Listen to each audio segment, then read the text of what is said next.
Welcome back, fellow sojourners, to Appropriating the Culture. If you've been with us this far, you might find yourself discouraged, dismayed, or disheartened by the state of our culture and the church's inept response to it. But as one of my favorite demotivator posters says, it's always darkest right before it goes pitch black. And if you can't laugh your way through the apocalypse, when can you? But never fear, turn those frowns upside down because today's topic is all about opportunity. I'm Pastor Shane. I'll be your guru today as we appropriate some culture.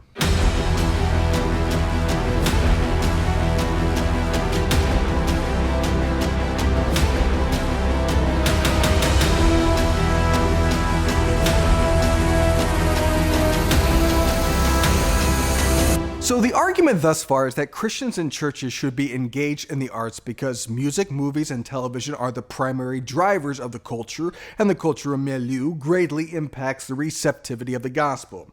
If we're discontented with the current cultural milieu, as we should be, and if we want to stop using terrible French words like milieu, then Christians need to start making music, movies, and television.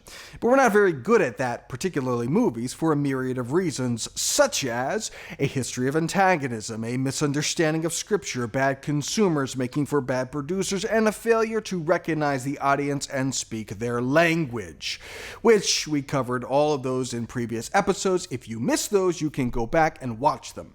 We'll wait. No, we won't. We have too much to do, and this episode is all about opportunity. As Paul says in Ephesians, "Be very careful then how you live, not as unwise, but as wise, making the most of every opportunity because the days are evil." We are living in a time of great opportunity for Christian art for a couple of reasons. As we talked about last week, a problem of Christian film is that it fails to recognize its audience and seeks to tell the exhaustive truth regardless of whether or not the audience is ready to bear it. Because the message is everything to us, we can't have you missing the message, and so our movies become the equivalent of shouting in your face through a bullhorn at point-blank range.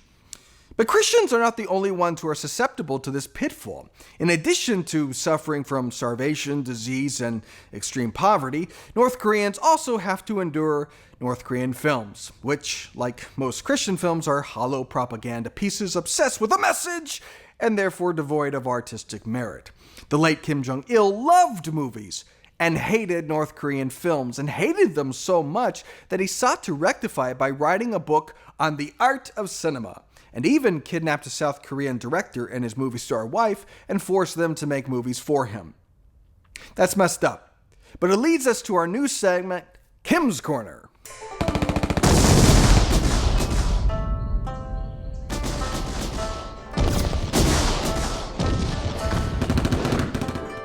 Only realistic works of literature and art, which provide a vivid and profound portrayal of real life, can touch the hearts of people.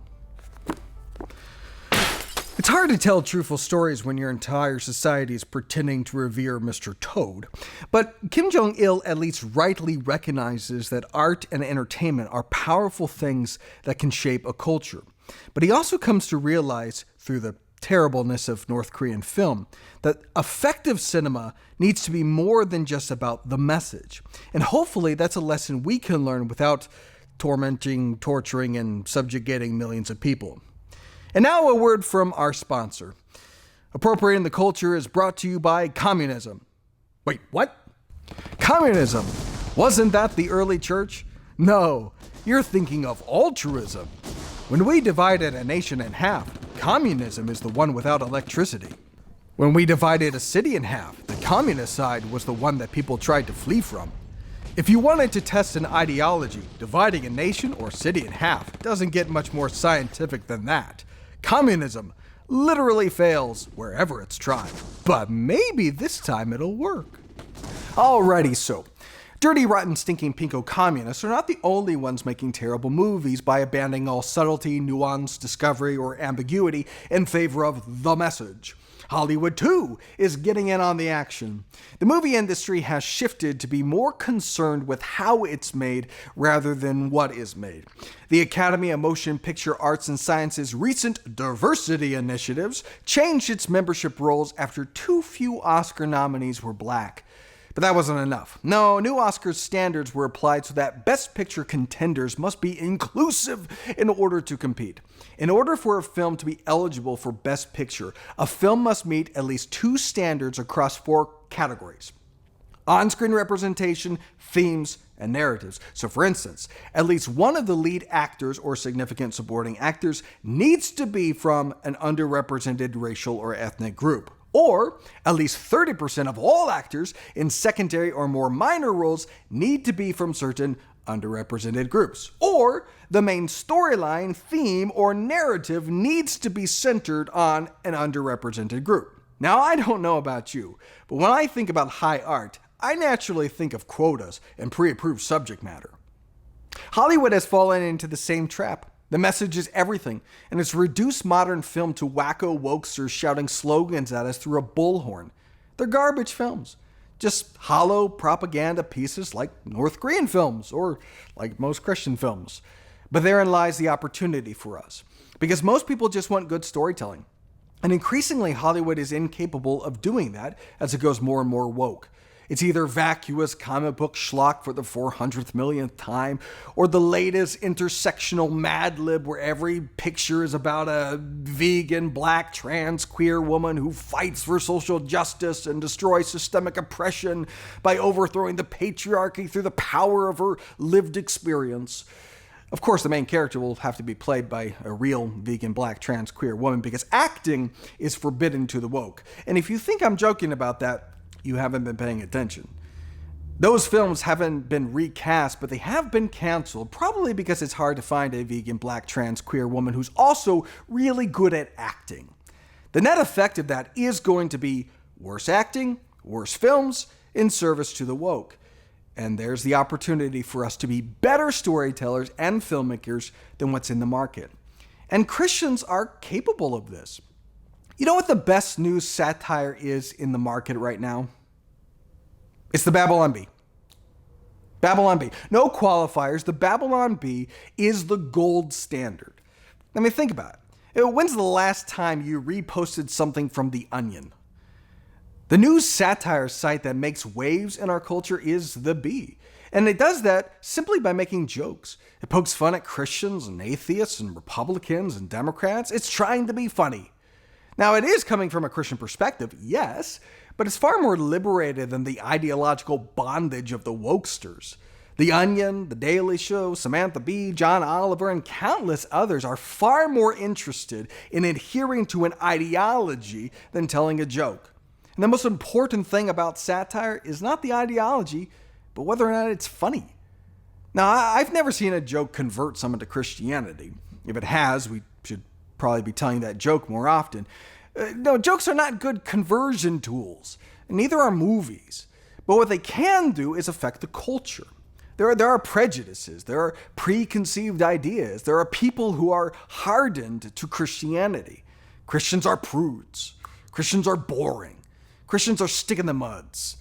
And then maybe they get exposed to the Bee and they think, I didn't think Christians could be funny.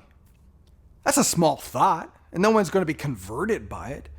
But if they have that thought, aren't they more, even if only slightly, aren't they more receptive to the gospel?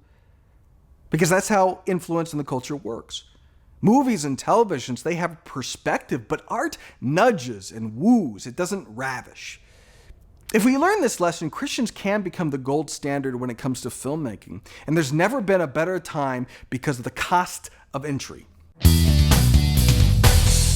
Provided the story you're telling doesn't require a bunch of special effects, stunts, or CGI, the cost of making a feature film, thanks to the digital revolution, has never been cheaper. The quality you can get, matched with the cost efficiency, eliminates a big barrier to entry. Heck, an entire film was shot using an iPhone 5S. It wasn't any good, but the point is, many digital cameras are capable of producing decent or even comparable video quality to what is being produced by the major studios.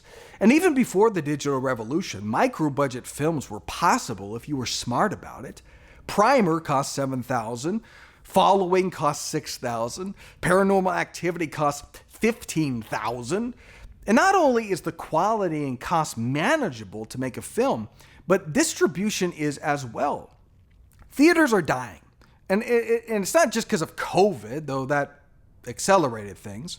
Warner Brothers recently made a deal to release its slate of movies day and date with its theatrical release on HBO Max. And that's the future. That's going to be the norm. Because as much as we're nostalgic for the movie theater, we don't really like sitting in a dark room with a bunch of strangers who are talking, chomping on popcorn, making out, or being obnoxious when we have a great home theater. We all have giant 4K televisions with surround sound. We can pause and use the restroom and not miss a thing. Our floors aren't sticky. Our concessions are much cheaper. And no one is going to throw you out of the theater when your spouse is playing games on her phone. She can play any game she wants during the film and glance up occasionally and be like, what's going on? And you're like, this is a visual medium. Maybe you should watch it. And she's like, I was watching. And you're like, I want a divorce. And she's like, fat chance. I've said too much. The point is, the distribution models for big studio movies and small budget independent films are going to reach viewers in exactly the same way, through streaming and digital distribution. Theaters only have so many screens, and good luck trying to get on one of those. But streaming and digital distribution has no such limitations. And so for producers, this presents a much more level playing field. And that is an opportunity for Christians to influence the culture. Well, don't forget to leave your questions or comments like this one from Norma Simmons, who writes, Dat Jin In. Norma, I think you had a stroke. Hope she's okay. Alicia Walters writes, Wat ind in. Huh. Never thought of it that way before. Dang. Alicia, you're blowing my mind right now. I think I'm going to put that on a t-shirt. Well, keep those comments coming on the usual media platforms, whether you're a bot or not, and I'll see you back here again next week to appropriate some culture.